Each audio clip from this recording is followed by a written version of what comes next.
Bom dia a todos, bom dia, boa tarde, boa noite para você que me ouve agora. Eu sou Fátima Pires e convido você a estar junto comigo nesse momento de oração. Eu estou aqui com a minha Bíblia aberta e quero hoje refletir junto com vocês uma palavra. E eu peço a Deus que me dê essa palavra.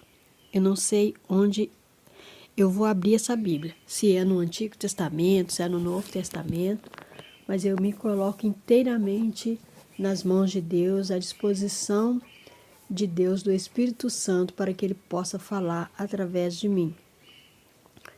Que seja uma palavra que venha nos edificar, segundo a vontade de Deus, ou de nos exortar, não sei, que seja feita a vontade de Deus. E para que tudo possa ser conforme a vontade de Deus, invoquemos a presença do Espírito Santo. Vinde, Espírito Santo, enchei os corações dos vossos fiéis e acendei neles o fogo do vosso amor. Enviai, Senhor, o vosso Espírito, e tudo será criado, e renovareis a face da terra. Oremos. Ó Deus, que instruíste os corações dos vossos fiéis com a luz do Espírito Santo, fazei com que apreciemos corretamente todas as coisas, segundo o mesmo Espírito, e gozemos sempre da sua divina consolação, por Cristo Senhor nosso. Amém. Que a Virgem Maria interceda por nós, junto com os anjos de Deus. Ave Maria, cheia de graça, o Senhor é convosco. Bendita sois vós entre as mulheres, bendito é o fruto do vosso ventre, Jesus. Santa Maria, Mãe de Deus, rogai por nós, pecadores, agora e na hora de nossa morte. Amém. Divino Espírito Santo, descei sobre nós. Estamos reunidos em nome do Pai, do Filho e do Espírito Santo. Amém. E a palavra em que eu abri a Bíblia é renúncia a todos os bens.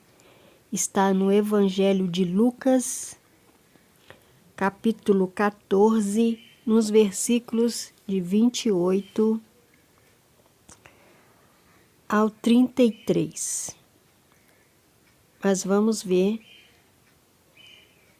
se eu vou até o 33 ou se eu vou até o 35. Vamos ver o que Deus nos fala nesta palavra.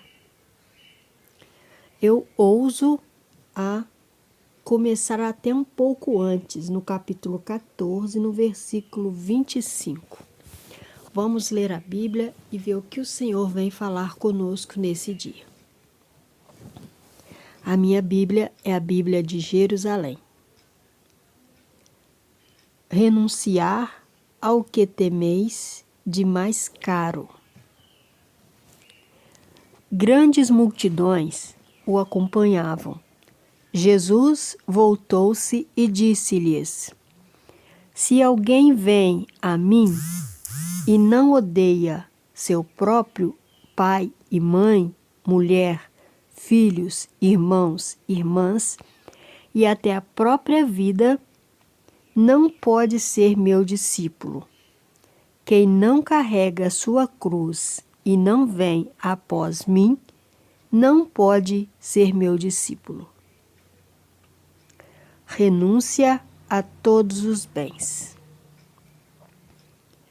Quem de vós, com efeito, querendo construir uma torre, primeiro não se senta para calcular as despesas e ponderar se tem com que terminar?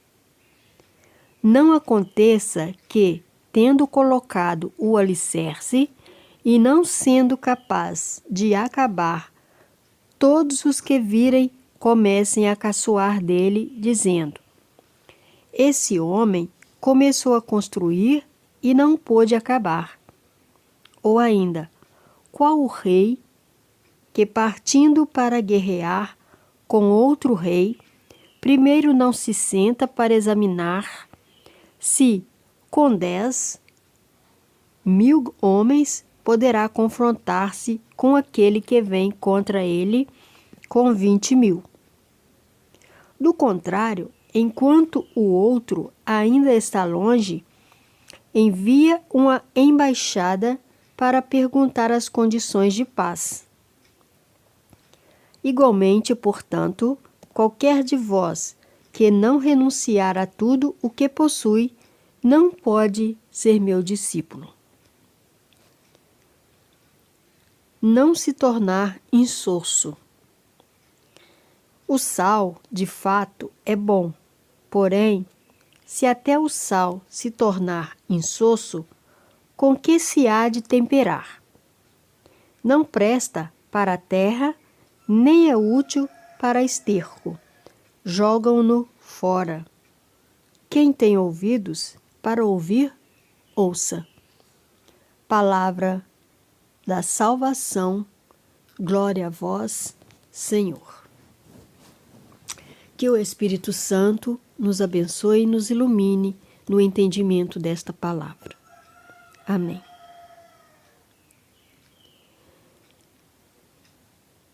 Vamos iniciar nossa reflexão relendo a primeira parte. Grandes multidões o acompanhavam.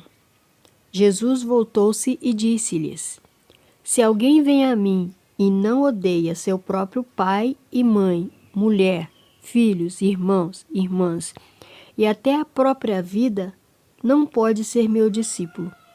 Quem não carrega sua cruz e não vem após mim, não pode ser meu discípulo.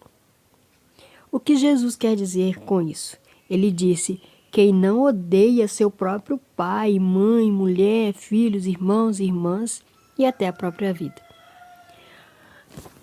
O Senhor Jesus, ele não diz que ele não está dizendo para nós odiarmos nossas famílias. Não, não é isso.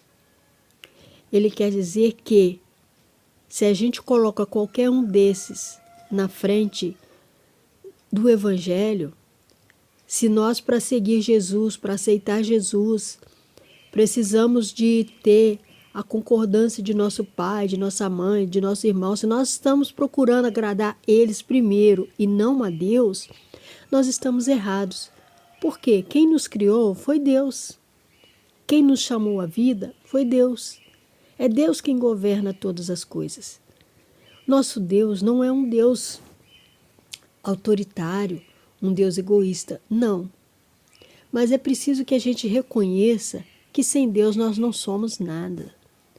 Nós estamos aqui no mundo, nós fomos chamados à vida e tudo Deus nos dá. A cada dia, a cada hora, a cada momento. Cada um tem sua vida, tem os seus afazeres do dia a dia, tem seus sonhos, tem seus planos. Mas nós precisamos aprender a colocar Deus em primeiro lugar na nossa vida. E a partir daí, tudo o mais nos será acrescentado.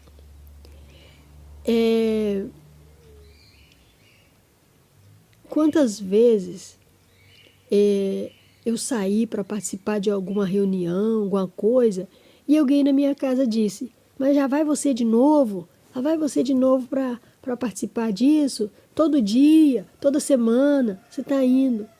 Mas eu ia, porque o meu coração estava feliz em servir a Deus, em estar na igreja, em estar participando daquelas reuniões, em estar participando daqueles trabalhos, retiros, encontros. Eu já fui catequista e cada um de nós tem o seu chamado. E muitas vezes nós enfrentamos pessoas da nossa própria casa que tentam nos desanimar, nos tirar do caminho. Não vou dizer por maldade, mas porque tem uma forma diferente de pensar. E Jesus nos alerta para que a gente, o nosso amor a Deus seja maior que todas as advergências, maior que o medo, maior que a vergonha, maior que tudo que possa nos impedir de realmente assumir a nossa fé, assumir o nosso serviço, participar. Nós sabemos que a nossa vida é curta. Eu, na minha juventude, participei por uns 20 anos de grupo de jovem. E fiz isso com muito amor, com muito prazer em estar participando. E tudo que eu aprendi ali, e que eu aprendi antes também, porque a minha evangelização não começou a partir daí. minha evangelização começou quando eu era ainda criança, que a minha mãe, minha avó me levavam na igreja para participar das missas, participar das coroações que tinham no mês de Maria, participar das... quantas vezes a gente foi, às vezes tinha um missionário na cidade, a minha mãe ia no missionário, né? E outra hora era rezar o terço. Quantas vezes eu estava com a minha mãe, junto com outras pessoas, né? Outras mulheres, né? Rezando o terço. Tanto é que aquela parte que diz assim: ó meu bom Jesus, perdoai-nos, livrai-nos do fogo do inferno, levai as almas todas para o céu e socorrei principalmente as que mais precisarem. Essa parte aí me lembra muito a minha infância, quando eu era criança, era uma parte que eu gostava de ouvir, e isso entrava no meu coração, na minha mente, e ficava guardando essas palavras. E hoje eu me lembro desse tempo. Por isso que é importante evangelizar.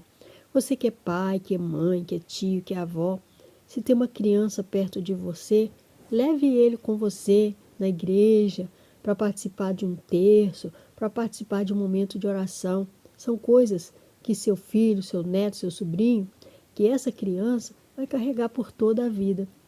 E ele vai sentir falta, vai sentir saudade e vai buscar participar. Mesmo que por algum tempo essa pessoa, né, às vezes na juventude, se desvia, toma outros caminhos, mas vai chegar um momento em que essa vozinha lá no fundo do coração dele vai chamar ele para participar. E ele vai se voltar para Deus. Porque foi assim que a minha vocação começou. Eu gostava de estar na igreja, eu gostava de estar ali rezando, e na minha juventude eu busquei participar. Por isso eu participei dos meus 18 anos em diante, eu participei de grupo de jovem, onde eu já fui coordenadora desse grupo, e hoje cada um, né, nesse grupo já teve mais de 30 pessoas, e depois foi diminuindo, porque as pessoas vão se casando, vão tomando outros rumos na vida, cada um vai seguindo o seu caminho. Mas desse grupo, hoje ainda temos ainda aí umas 5 a 7 pessoas que nós mantemos o contato, de vez em quando a gente se encontra, reza, cada um tem a sua vida, né? Casou, tem família, então as nossas obrigações já se tornam outras, mas ficou aquela amizade, aquele amor de irmão em Cristo entre nós. E a gente de vez em quando se encontra, conversa, né? E Deus sabe quanto nós somos gratos por esse tempo de evangelização. Então, meu irmão, você que sente vontade de participar de alguma coisa na igreja, de ajudar, seja fiel a Deus.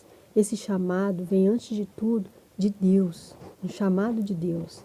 Não permita que nada nem ninguém impeça de você servir a Deus. Como aqui na palavra diz, né? O sal, se ele perde o sabor, ele se torna insosso. Para que vai servir? Se ele não serve para temperar, ele não vai servir também como adubo e ele não vai servir para mais nada. Então, o que acontece? Vão jogar o sal fora, né? Então, é preciso que o sal tenha sabor, né? Porque, olha, você vai fazer uma alimentação lá, uma comida. Se for um prato salgado, assim que eu digo salgado, porque tem sal, né? Não é porque tem muito sal. Porque se tiver muito sal também, ninguém come, né? Então, o sal tem que ser aquela medida certa, né? E o sal dá sabor. Mas se você coloca sal e aquilo não dá sabor, você vai falar, esse sal não presta para mais nada, então eu vou jogar fora. Então, que nós possamos ser nesse mundo, para nós, para os nossos irmãos, um sal que dá sabor, né? Que as pessoas possam olhar para nós e ver o quanto nós nos dedicamos e buscamos servir a Deus. E olha, só Deus pode nos julgar. Só Deus conhece o nosso coração. Faça aquilo que você pode, que você tem condições de fazer. Se você pode participar de um grupo de jovens, de ter uma atividade, de evangelizar, vai. Se você não pode, se você é uma pessoa que já fica mais em casa, Deus vai te mostrar uma saída, um caminho. Reze um terço.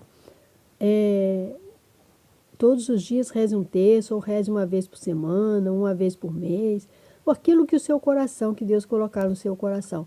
Reze pelas pessoas que precisam de oração, reze por aqueles que te pedem oração, rezem pelo mundo, pelo Brasil, reze para acabar as guerras, reze pela saúde de alguém. A gente tem muitos motivos para rezar. E além de rezar pedindo alguma coisa, vamos rezar também em agradecimento. Olha quantas coisas Deus nos deu. Olha ao redor de si, quantas coisas você tem para agradecer a Deus, né? Nós temos muito mais para agradecer do que para reclamar. Com certeza, se nós colocarmos na balança, você tem muito mais para agradecer a Deus do que para pedir. Então, vamos estar sempre agradecendo a Deus pela nossa vida. Não vamos reclamar, não vamos ficar nos lamentando. É claro que às vezes a gente chora. E é preciso mesmo chorar. Porque como Ana chorou diante de Deus na sua oração, né? Ela desejava muito ser mãe, desejava muito se ter um filho, e ela não podia ter. E ela orou a Deus, né? E ela chorou diante de Deus. Porque ela expôs ali para Deus o seu sentimento, tudo que ela estava sentindo, tudo que ela estava pensando. E ela alcançou vitórias porque ela foi sincera com Deus. E nós precisamos ser sinceros com Deus. E confiar em Deus, porque Deus sabe de todas as coisas. A vida não é fácil, nós passamos por problemas, nós passamos dificuldades, nós passamos por provações, mas vamos nos manter firmes em Deus, ter a nossa fé firme em Deus, que Deus vai nos dar vitória. Mesmo na dificuldade, mesmo na dor, louve e agradeça a Deus por todas as coisas. Saiba que Deus tem o controle. Deus tem o controle de todas as coisas. E embora a gente às vezes não entende, às vezes a gente possa até querer ficar um pouco revoltado com certas coisas que acontecem com a gente, mas não vamos ser assim não. Vamos louvar, agradecer, bendizer a Deus, manter firme a nossa fé, a nossa esperança de que tudo vai dar certo, de que tudo vai melhorar, de que tudo vai passar, porque se não passar, Deus está com você, meu irmão, minha irmã, que você tenha força, que você tenha fé o suficiente para vencer as batalhas. E todos os dias vamos louvar, adorar e bendizer a Deus, mesmo na dor, mesmo na tristeza, confiar sempre em Deus, porque Deus, Ele nos dará a vitória no dia e na hora certa. Amém? Deus abençoe você. E na segunda parte aqui, nessa palavra, renúncia a todos os bens, onde Jesus fala que qual é aquele pedreiro, né, que vai construir uma casa e ele não planeja, né? Ele planeja se ele tem condições de comprar o material, se ele tem condições de pagar o pedreiro, porque senão ele vai começar e a obra vai parar. Isso é o que acontece muito aí, né? A pessoa não tem muita condição, começa, faz um pouco, depois faz mais um pouco, até ver a casa toda terminada. Mas para isso é preciso ter um planejamento, não é? E aqui também fala de um outro momento, né? Se um homem vai guerrear, se um rei vai guerrear, será que ele não calcula quantos homens ele tem, quantos vêm pela frente? E se ele vê que ele não vai ter condições de ganhar, ele não manda uma pessoa à frente para ver se não tem como entrar em um acordo de paz e para as coisas acontecerem. Então, é preciso que haja planejamento, né? Vamos planejar aquilo que nós estamos fazendo, vamos sentar, vamos conversar com Deus, vamos conversar com a nossa família, vamos planejar e para que a gente possa ter vitórias na nossa vida. Aí no versículo 33 diz assim: igualmente, portanto, qualquer de vós que não renunciar a tudo o que possui, não pode ser meu discípulo. Ou seja, não podemos colocar nada na frente de Deus. Nada está acima de Deus. É Deus quem nos governa, é Deus quem nos dirige, é Deus quem nos dá a direção. E para isso é preciso estar em oração com Deus.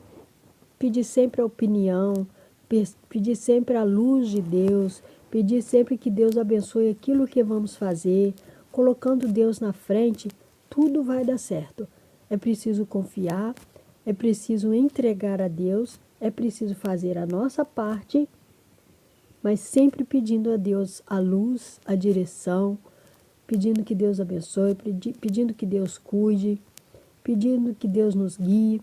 Por isso que eu comecei hoje essa palavra com a oração do Espírito Santo e fazendo o sinal da cruz, né? Em nome do Pai, do Filho e do Espírito Santo, pedindo mesmo que Deus nos dê a direção daquilo que eu estou fazendo, daquilo que nós vamos fazer. Sempre, meu irmão, minha irmã, antes de sair de casa, reze a oração do Espírito Santo, pede a Deus para abençoar seus caminhos, tirar dos seus caminhos tudo que for ruim, tudo que não for de Deus e vá em frente. Siga em frente com fé, com esperança e que Deus abençoe você, meu irmão, minha irmã.